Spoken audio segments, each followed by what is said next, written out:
Pertanyaan, orang yang sudah wafat itu tubuhnya sudah di tanah, terus yang dijumpai siapa? Ruhnya. Maka yang disebut dekat tadi dekat kepada ruh atau dekat kepada jasad? Ruh. Yang sudah wafat itu ruhnya masih ada. Maka kalau ingin jumpa, kalau mau zikir, ini hijab 2 ya. Ini kalau lewat hijab ini pasti bisa jumpa. Dijamin jumpa. Malam ini juga jumpa. Imam Ibnu Qayyim berkalam di kitab Ar-Ruh. Jangankan jumpa Nabi Muhammad SAW dalam mimpi, jumpa ruh ayahanda yang sudah wafat, jumpa ruh ibunda yang sudah wafat, bahkan jumpa ruh orang yang masih hidup. Kalau itu tambahan dari saya, bahwa sahih, itu beneran ruhnya beliau itu. Namun karena ini bukan kepakaran beliau secara rohani, hanya kepakarannya secara nakli. Sidi Syekh Ibnu Qayyim ya, beda dengan Az-Subki. Beliau tidak menyebutkan bagaimana caranya kita tahu kalau itu betul dia. Karena Ibnu Qayyim ini imam empirik, ilmunya berdasarkan riwayat dan ijazah. Dan dia meriwayatkan kalam ulama salafus saleh sampai zaman dia, gurunya sendiri Ibnu Taimiyah meninggal malam, besok ada yang jumpa secara rohani. Ditanya, apa kabar engkau wahai Syekh Ibnu Taimiyah? Dijawab dengan jawaban yang macam-macam dan dia katakan itu hak. Imam Junaid Al-Baghdadi, sanad Syaziliyah melalui beliau. Ya, Junaid Al-Baghdadi, beliau disebut Sayyidut Ta'ifah, pemimpin semua tariqah, karena semua tariqah turun juga dari beliau. Beliau meninggal, muridnya nanya, Tuan Syekh, anehnya muridnya tahu ini gurunya sudah meninggal, kok ditanya? Berarti si murid tahu yang dia temui bukan jasadnya, tapi yang dia temui ruhnya. Wahai Abul Qasim, kaif halu? Apa kabarmu? Dijawab oleh Imam Junaid Al-Baghdadi, ghafarani Allah. Alhamdulillah, aku diampuni Allah. Lalu si murid nanya lagi, wahai Tuan Syekh, apa yang paling berat yang ditanya di kubur? Jawaban beliau, as-syatahat. Tahu syatahat? Pelacur kalam. Kalam-kalam yang keluar saat nyeleneh bagi orang pemikir yang sangat nyentrik bagi seniman, atau kalam-kalam yang muncul dari gejolak batin saat mengalami suatu pengalaman rohani yang kadang-kadang kalamnya di luar kesadaran diri, itu disebut syafahat. Kata Imam Junaid, hisab mengenai ini yang berat. Makanya saya sampaikan kepada yang suka nyeleneh, baik pemikiran atau para seniman, para filsuf, apalagi para pengamal thariqah. Imam kita, Imam Junaid Al-Baghdadi berpesan, itu dihisabnya paling berat. Ya, jadi jangan main-main ya, jaga-jaga adab. Kalau tidak sanggup lakukan seperti yang dilakukan oleh para sahabat, kunci lidahnya. Gimana cara kunci lidah, Bapak Ibu? Lidahnya dilipat ke langit, coba praktek. Gitu, puasa ngomong. Allahumma sholli ala sayyidina Muhammad.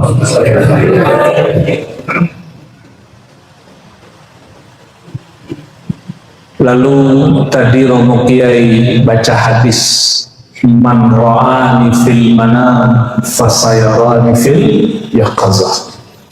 Siapa yang melihat aku dalam mimpi akan melihat aku dalam jaga. Ini kita nggak usah jauh-jauh, kita pakai Imam Ghazali aja, karena tasawuf kita bermanhaj Al-Ghazali.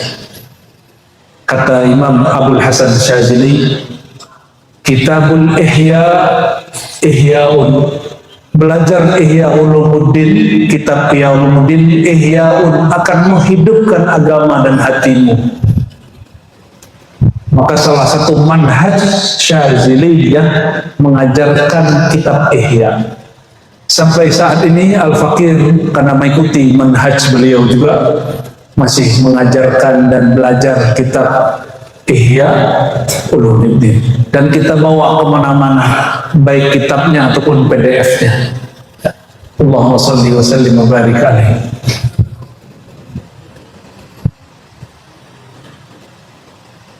Imam Ghazali yang menjadi panutan manhaj Syazili menjelaskan hadis tadi, apapun yang dapat ditemui di dalam mimpi pasti dapat ditemui di dalam jaga.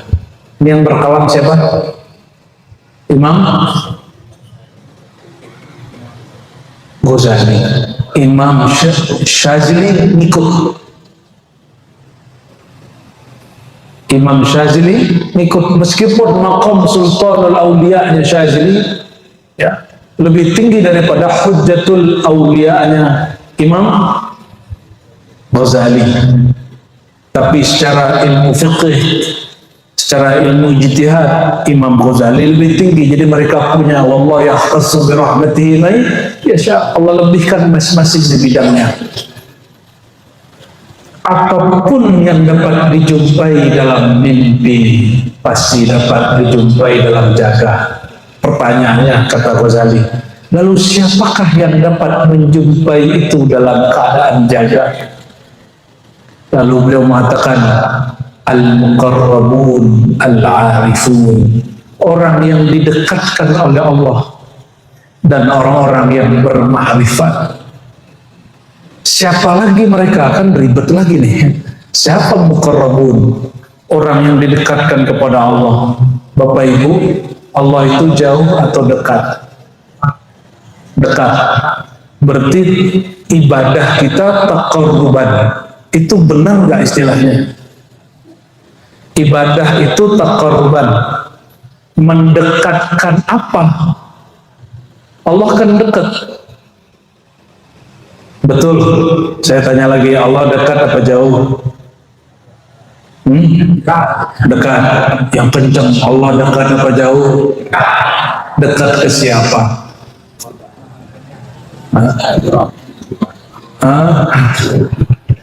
Wa nahnu aqrabu ilaihi min hablil warid. Kami lebih dekat kepadanya daripada urat leher. Urat leher itu anasir zahir, tubuh. Allah lebih dekat dari tubuh kita kepada diri kita. Berarti ada diri yang bukan tubuh. Pertanyaan, orang yang sudah wafat itu tubuhnya sudah di tanah. Terus yang dijumpai siapa? Ruhnya. Maka yang disebut dekat tadi dekat kepada ruh atau dekat kepada jasad? Ruh. Yang sudah wafat itu ruhnya masih ada. Maka kalau ingin jumpa, off-kan pikiran ini, aktifkan yang ruh itu. Gampang kan? Emang gampang. Emang gampang. Melawan ini nih Pak yang susah. Kalau dilawannya pakai ini, maka melawan fikrah, apa namanya ini? Fikrah, pikiran. Jangan pakai pikiran. Lahum qulubu ya'qiluna biha. Mereka punya kalbu yang mereka berfikir, berakal dengannya. Maka menundukkan fikir pakai apa? Pakai kalbu. Sebelum fikir ke kalbu ada satu hijab yang tebal disebut hawa nafs atau al-hawa atau an-nafs, ego, keinginan ego. Contoh, kalau mau zikir, ini hijab dua ya. Ini kalau lewat hijab ini pasti bisa jumpa. dijamin jumpa. Malam ini juga jumpa. Tapi kalau belum lewat 2 hijab ini, karena ilmu ini ilmiah Bapak Ibu. Ilmu tasawuf itu bukan ilmu tebak-tebakan, bukan ilmu untung-untung jumpa malam ini kayak orang judi dong. Ilmu tasawuf itu ilmiah, sudah diletakkan keilmuannya oleh para imam kita, khususnya Imam Ghazali, maka berkembanglah thariqat sampai hari ini lebih dari 40, dan semuanya sesuai dengan padanan ilmu-ilmu kemodernan. Ada cara masuknya, ada cara baiatnya, ada riyadhahnya, ada mujahadahnya, ada muraqabahnya, ada musyahadahnya, lengkap semua. Ini contoh pertama, hijab apa? Pikiran isinya apa? Angan-angan. Selama berangan-angan ingin jumpa orang mati, nggak jumpa. Gampang? Maka kalau zikir jangan berangan-angan ingin jumpa Nabi, karena angan-angan itu hijab. Angan-angan itulah yang membuat zikir kita nggak jalan. Baru zikir pikirannya kemana-mana. Betul nggak? Jadi kenapa nih Bapak Ibu, ini bahasanya saya turunkan Pak, karena request Pak Kiai ini. Kalau baru aja matanya merem, langsung kepikiran macam-macam, benar nggak? Baru saja takbir, langsung memikirkan yang aneh-aneh. Padahal sebelum takbir, nonton YouTube nggak kepikiran apa-apa. Buka WA nggak kepikiran apa-apa kecuali yang dilihat. Oh, ini kata kuncinya. Kata para sadah Syaziliyah. Ini dirumuskan oleh Imam Sya'rani. Sebelum engkau zikir, ada adabnya. Baguskan yang zahir. Adab yang paling gampang itu, baguskan yang zahir. Lalu karena engkau pikirannya banyak, ini kalam Imam Sya'rani, salah satu sadah Syaziliyah juga. فَلْيُخَيِّلْ شَيْخَهُ بَيْنَ عَيْنَيْهِ, maka rasakanlah bahwa gurunya ada di hadapannya. Ini kalam siapa? Imam Sya'rani, dan itu yang dikalankan dulu oleh Imam Abul Hasan Asy-Syadzili. Jadi jika engkau susah mengingat Allah, jika engkau rindu kepada Rasulullah, jangan bayang-bayangkan, cukup rasakan gurumu di hadapanmu. Kalau sudah ada rasa guru di hadapan, mohon maaf, kalau ditelepon Pak Kiai gimana Pak? Langsung begini ya, padahal Pak Kiainya di mana, kitanya di mana. Pas ditelepon langsung begini nunduk, padahal cuma megang telepon tentang beliau. Sama, masa lebih canggih handphone buatan Samsung, Korea Selatan, Amerika, Cina daripada font telepati sejati ini. Ini lebih canggih daripada handphone. Cara nundukin ini, koneksikan pikiran kita kepada pikiran guru. Di dalam Syaziliyah tidak disebut istilahnya apa, hanya disebut mahabbatus syekh, mencintai guru. Di thariqat lain, di Naqsyabandiyah disebut rabitatul mursyid, merabitahkan antara murid dan mursyid. Namun karena thariqah ini kemudian bercampur di belakang, mursyid Syazili belajar Naqsyabandi, Naqsyabandi belajar Syazili, akhirnya orang Syazili pun tidak keberatan pakai istilah Naqsyabandi.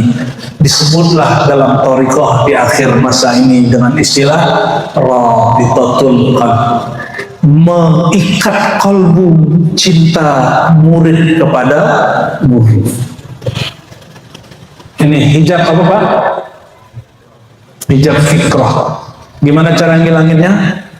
Rasakan guru ada di saya nggak bilang bayangkan,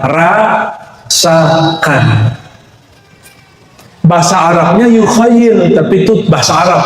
Ini bahasa Arab kalau diterjemah ke bahasa Indonesia kadang terjadi distorsi makna. Sebab teks ini bukan teks empirik, bukan teks ilmu kalam, ilmu akidah. Ini teks tasawuf.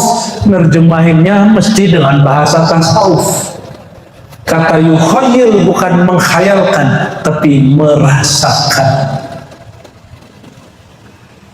Udah belum? Ini hijab, ini apa tadi? Angan-angan. Berangan-angan jumpa Sunan Bonang, tahu-tahu yang datang setan Bonang. Bisa nggak? Bisa. Setan kan la yatamassalu bi, tidak menyerupai, tidak bermisal dengan Sayyidina Muhammad SAW. Tapi ini ada yang menarik ini. Abah Gurus Kumpul itu meyakini kalau walinya Al-Muhammadi itu la yatamassalu syaitan. Kalau walinya fana pada Nur Muhammad SAW, dia tidak akan fana pada syaitan. Namun di Syazili tidak semua mursyid begitu. Hanya beberapa mursyid, salah satunya Imam Syazili, yang kedua Mursi, ketua Ibnu Athaillah Sekandari. Dari mana kita tahu? Kata Abul Abbas Al-Mursi, guru Ibnu Athaillah, murid Syazili. Qaddasallahu asrarahum. Apa kata beliau? Aku menilai diriku tidak muslim lagi illam ara Rasulullah SAW lahzatan. Jika aku tidak melihat sang baginda sesaat saja, aku anggap diriku tidak muslim lagi. Ini imam siapa? Imam Mursi, ya, Kutub Syaziliyah. Setelah Imam Syazili beliau dah. Asbab beliau punya didikan bagus. Ibnu Athaillah nulis kitab hikam. Padahal tadi Ibnu Athaillah ini anti tasawuf, ngejek orang tasawuf. Kita kan nggak tahu masa lalunya Romo Kiai Fathul Huda. Siapa dulu ngejek tasawuf kan? Saya dulu juga ngejek sufi, ngejek orang maulidan. Sekarang penikmat maulid. Kalau udah mahal qiyam seneng kita ya. Dulu Masya Allah kalau ada mahal qiyam ngapain lah orang ini khurafat. Jadi hijab pertama yang harus dilewati hijab apa? Angan-angan. Maka rasakan guru di hadapan. Sudah. Sekarang hijab kedua, hijab nafs, ego, aku. Apa bahasa ego? Aku ingin jumpa. Aku wiridnya banyak, masa nggak jumpa?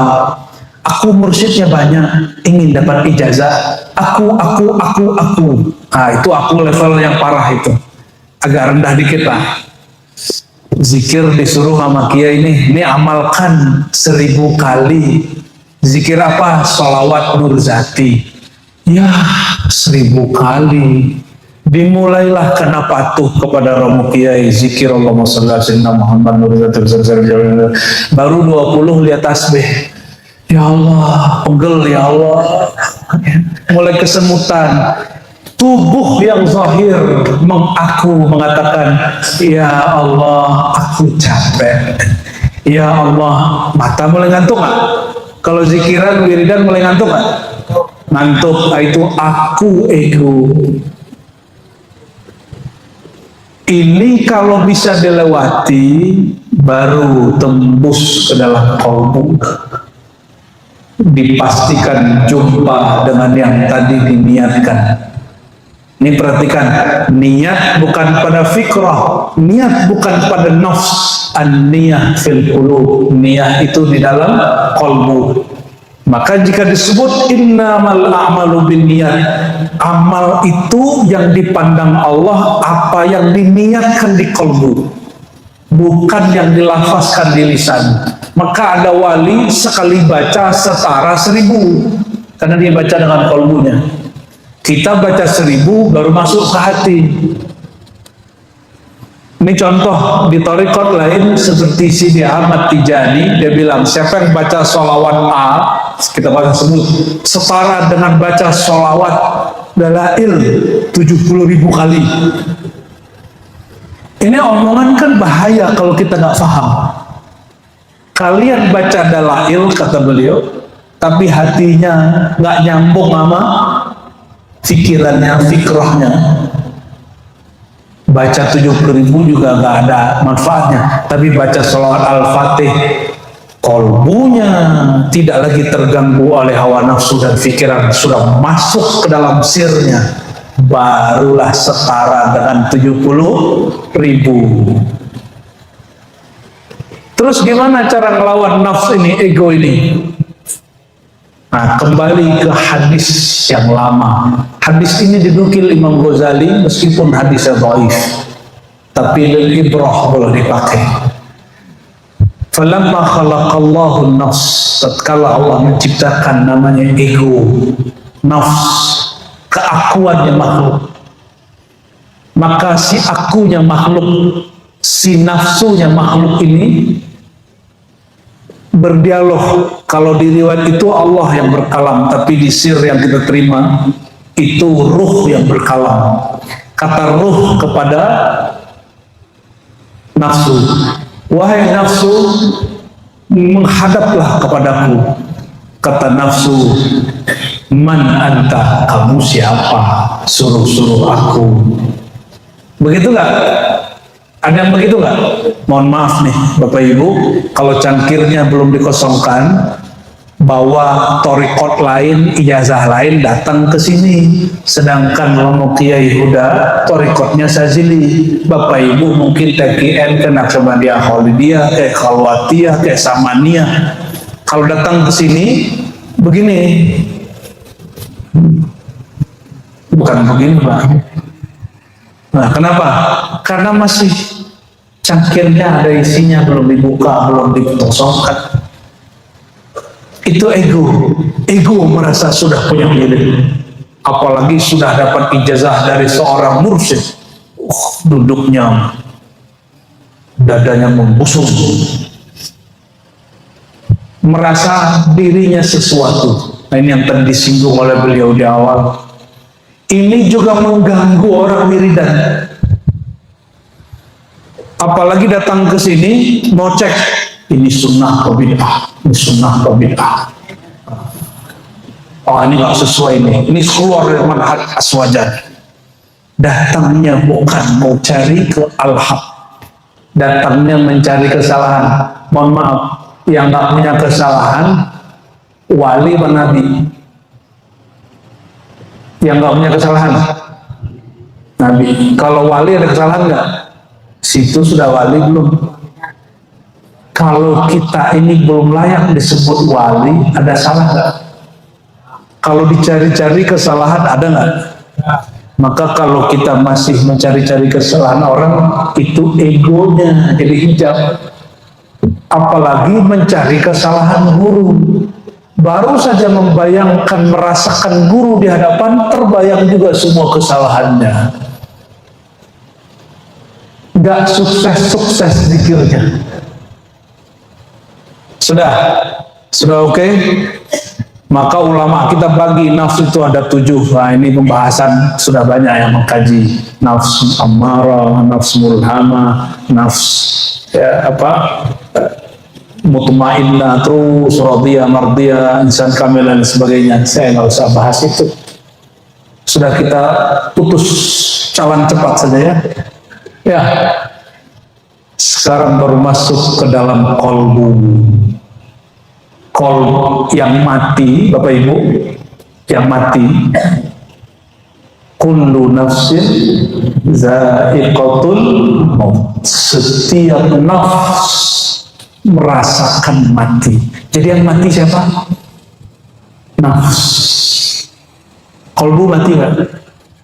Kolbu mati itu di saat orang masih hidup tapi dia menolak kebenaran, kolbunya mati. Berarti untuk bab ini jangan aktifkan fikrah, aktifkan kolbu. Kolbu itu tugasnya cuma 2, tasdik, taslim. Apa tugas kolbu? tasdik, taslim. Tasdik mempercayai, taslim menerima. Percaya saja bahwa kalam guru kita bersumber dari gurunya, dari Rasulullah SAW. Jumpa beliau pasti hak. Percaya aja, nggak usah mikir banyak-banyak. Pikiran di sini, tasdik di sini. Maka tasdik ujungnya berpikir. Sudah, baru baca ilahi anta. Orang main baca-baca aja, kolbunya belum aktif, kolbunya masih mati, kolbunya masih tidur. Sudah baca ilahi anta maksudi, ya Allah, hanya engkau maksudku. Nah, ini perhatiin. Ternyata berniat jumpa arwah-arwah juga nggak boleh. Tujuan kita hanya Allah. Berarti kalau ingin jumpa, perjumpaan itu hanya dengan satu niat. Niat yang memperkuat rasa bertuhan kepada Allah Subhanahu wa ta'ala. Kalamkan yang dikalamkan Sayyidina Ibrahim. Apa kata Allah ketika beliau meminta sesuatu, kaifa tuhyil mauta, bagaimana engkau menghidupkan yang mati? Dijawab oleh Allah Tabaraka Ta'ala, awalam tu'min, apa kamu kurang percaya? Jawaban Sayyidina Ibrahim, liyatma'inna qalbi, hanya supaya menenangkan hatiku ya Allah. Jadi kalau berperang di hatinya, ya Allah, aku hanya bertujuan kepadamu, tapi aku rindu jumpa rohaniah guruku, rindu jumpa kakekku, ibuku, ayahku. Terus gimana? Namun rindu ini ya Allah bukanlah tujuanku.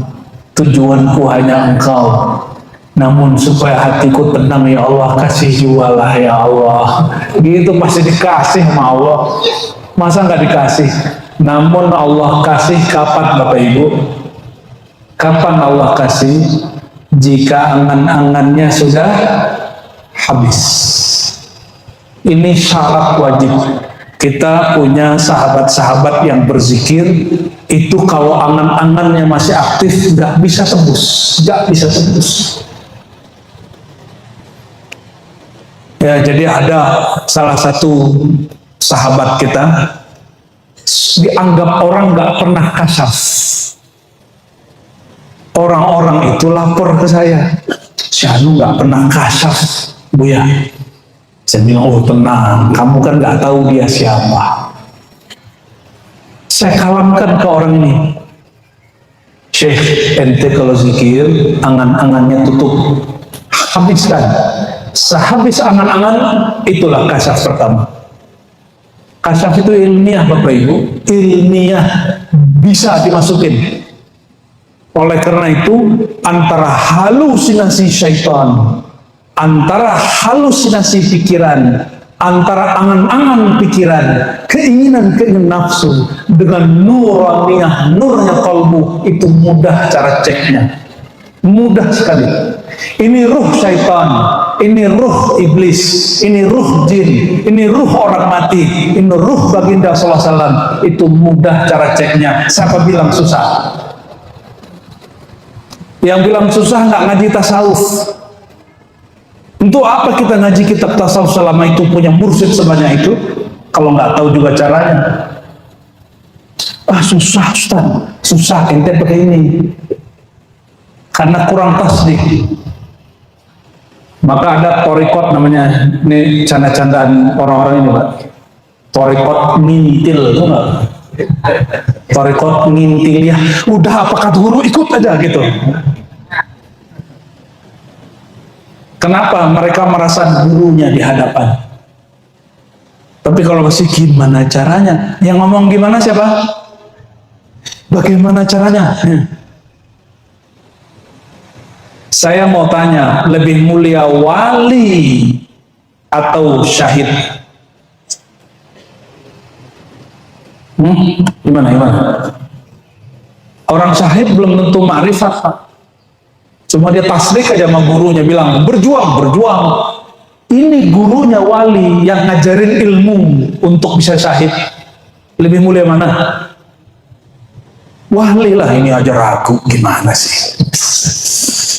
Orang alim itu sujud sekali itu setara 70.000 sujud orang ahli ibadah termasuk syahid. Maka ngaji satu bab ilmu ma'rifat setara dengan sholat 1000 rakaat. Itu ada hadis di Ibnu Majah dan Imam Syafi'i periwayatnya juga, Abu Darda juga sampai. Satu bab ma'rifat setara berapa? 1000. Karena orang sholat 1000 rakaat dapatnya capek. Kalau ngaji dari tadi belum pegel-pegel amat kan? Coba kalau zikir dari tadi, pasti ya Allah punggungku, ya Allah sakit semua. Tapi kalau orang ngaji, ruhnya aktif, badannya tidur, nggak nyadar kan? Nggak nyadar. Ini aktif dari tadi ruhnya Pak. Makanya nggak capek. Baru sekarang nih berasa capek nih. Gampang aktifin. Mau aktif nggak kolbunya? Coba ikuti saya ya, ikuti saya. Ini hadiah. Coba baca nama Allah, buka aja matanya. Allah. Pakai kolbu. Allah. Pejam mata. Allah. Pejam semua. Allah. Dalam hati. Allah. Ya Allah. Dalam hati.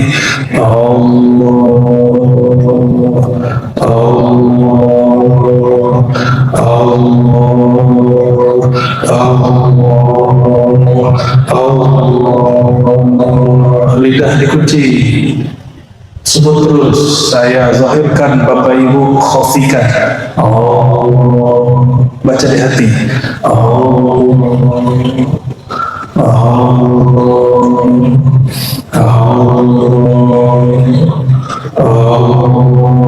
Allah berfirman, wazkur isma rabbik, sebutlah nama Rabbmu, nama pencipta. Nama pencipta kita adalah Allah. Sebut Allah. Terus Allah.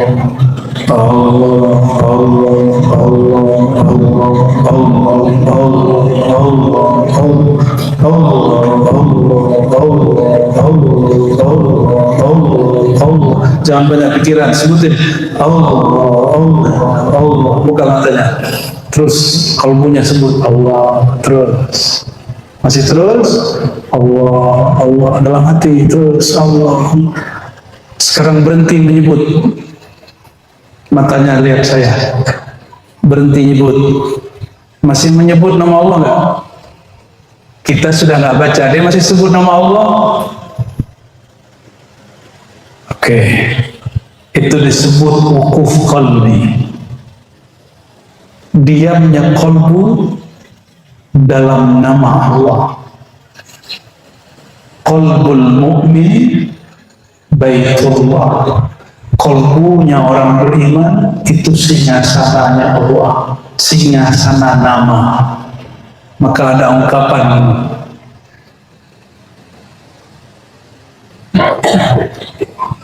qalbul mu'min ismullah, sirrul mu'min wasfullah, sifatullah, ruhul mu'min tajalli min zatillah. Qalbu mu'min tempat bersinarnya asma Allah, sirnya mukmin tempat bersinarnya sifat-sifat Allah, ruhnya mukmin adalah tajalli zatnya Allah, bukan zatnya Allah tapi tajalli zatnya Allah, hembusan zatnya Allah. Tadi jangan lupa zikir yang terusin,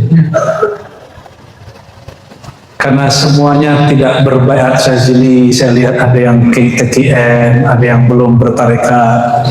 Nanti pada subuh setelah zikir pagi sore diam sejenak ya, walaupun cuma 40 atau 33 kali Allah, Allah, Allah, Allah ya. Mau? Kalau mau saya ijazahkan. Ya, ini hadiah. Antum kalau mau cari harus ke Padang dulu kan repot ya. Atau ke Jakarta dulu repot, tiketnya mahal. Sebut Allah, Allah berapa kali? 33. Terus ngapain? Diam. Biarkan dia. Dia nyebut sendiri. Dia nyebut sendiri.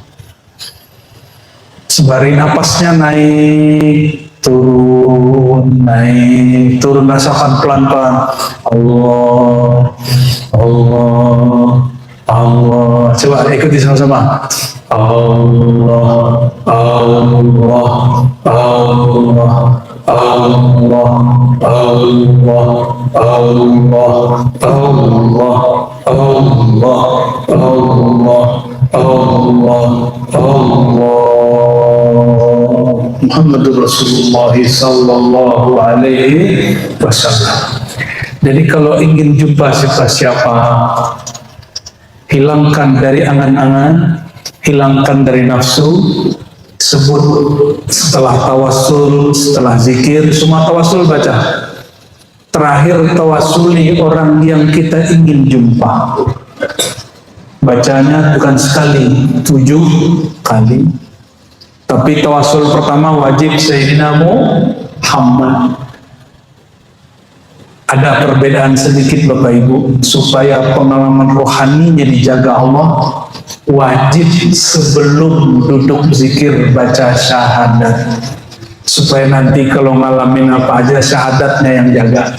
Asyhadu an la ilaha illallah wa asyhadu anna Muhammad Rasulullah. Tawasul ke Nabi, tawasul ke guru, tawasul sebutin nama orang yang kita sedang hajat. Baca Fatihah untuk beliau 7 kali, baru ilahi anta maqsudi waridhaka matlubi. Ya Allah, engkau yang aku tuju, bukan muka orang itu, bukan ruh orang itu. Jumpa nggak jumpa juga nggak apa-apa, yang penting jumpa engkau ya Allah.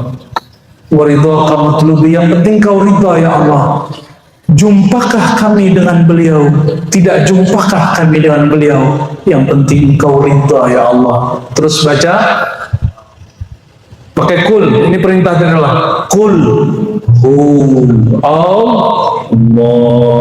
Jadi bacanya pakai surat kul al-ikhlas. Kul Allah.